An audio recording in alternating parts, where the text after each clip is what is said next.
I don't remember all the teachers that treated me like shit all through school. But you know who I remember? I remember my grade 1 teacher, Mrs. Bird. I remember her being strict. I also remember her organising to take me home during a school day one time to have lunch with my family, to actually find out about who I was and how she could best help me in the classroom. I remember Mrs. Warnock, a relief teacher who, when I would get an afternoon detention and miss the school bus, would, instead of ringing my parents to come pick me up, would drive me home, drop me at the end of the street so no one knew anything about it. I remember Mrs. Reardon, the special education teacher, whose class I was put into in high school because I was too much for the other teachers. She never made me feel bad about it, and she still helped me do my work. And I remember Nudge, our high school PE teacher, who instead of sending me to detention or suspending me when I'd blow up during sport and punch someone in the head, he'd actually check on me and find out how I was doing and what was wrong.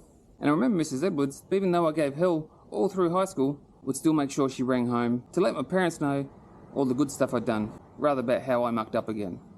I don't know how many more people need to hear this, but positive things you do for young people will stick with them. They may not express that to you, they may not be able to express that to you, but they'll remember that shit.